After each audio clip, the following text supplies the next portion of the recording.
Just imagine if you had to leave everything you own behind to start an entirely new life in a new country. That is the reality for so many Ukrainians now trying to get back on their feet in Poland. The government, the Polish people, and many organizations are doing everything they can to help as refugees now attempt to settle in for the long haul. Our Victor Oquendo has been traveling across Poland and brings us this in-depth report. They've been waiting for hours. Thousands of people now in a foreign land with an uncertain future. Not to see a football match at Warsaw National Stadium, but for a chance to score a social security number that will pave the way for a new life in a new country. We need to adapt to new life. Tonight, the Polish government and people rolling out the welcome mat for millions of Ukrainians escaping the war-torn country.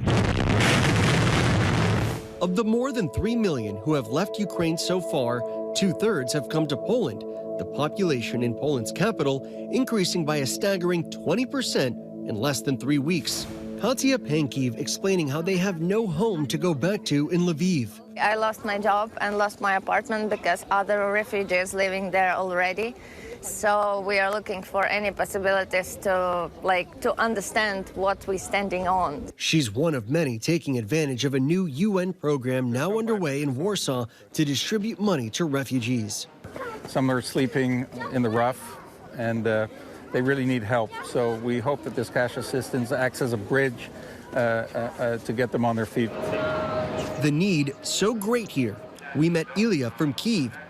He's been sleeping on the floor of a Warsaw train station with his grandmother, mom, and sister, waiting to find a more permanent roof over their heads. I want to go in Kyiv, going in Kyiv, but Russia.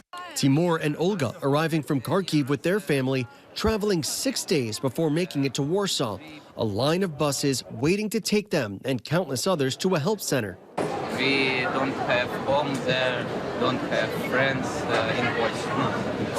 Don't have school. Nothing. Everything is gone.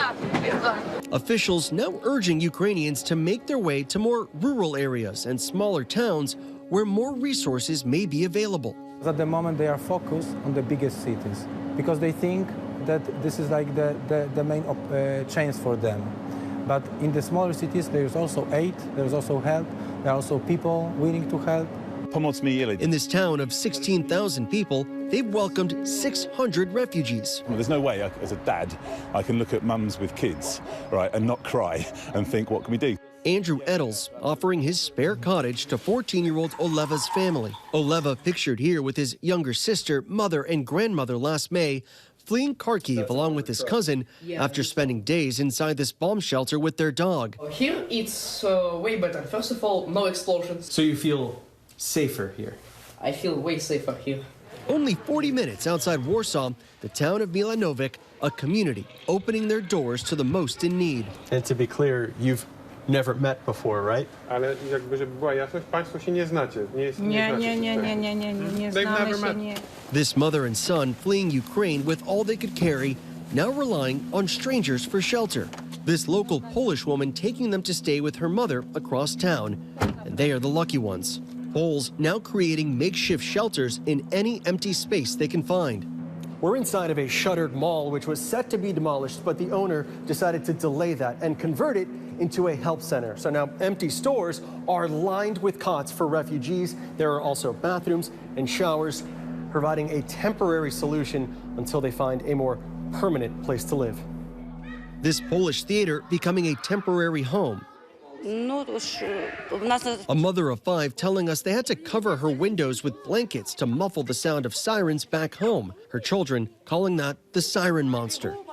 The mayor of Warsaw now asking NATO allies to do more. We need a system in Europe and in the world to relocate refugees because we cannot do it alone.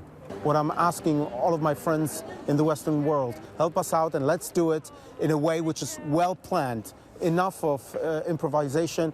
Organizations offering free plane and train tickets to other parts of Europe to help ease the burden. Crowds continue to swarm Krakow's Ukrainian consulate, this line stretching for blocks in both directions to replace lost documents and passports. Outside that national stadium in Warsaw, thousands lining up to apply for their new Polish ID numbers, equivalent to Social Security numbers, called a PESEL. Why was it so important to get that PESEL number? I need PESEL for many things. I need work, for money, for bank account, for staying here in Poland until the war ends. 2,600 PESEL numbers assigned in 2 days at the stadium alone, more than 120,000 throughout Poland and counting. They grant access to legally find work, apply for a mortgage, send children to school, and receive monthly public transportation passes. Inside the stadium, refugees bring their documents, fill out the paperwork, take new photos, and if approved, walk away with their new numbers within hours. We have about 100 stalls here. For now, maximum number of people that can be processed one day is about 1,000. Olena registering her son Ahad for his new ID number. Still in disarray, like so many others, she's now planning their new future in Poland. Hi everyone, George Stephanopoulos here. Thanks for checking out the ABC News YouTube channel. If you'd like to get more videos, show highlights, and watch live event coverage, click on the right over here to subscribe to our channel, and don't forget to download the ABC News app for breaking news alerts. Thanks for watching.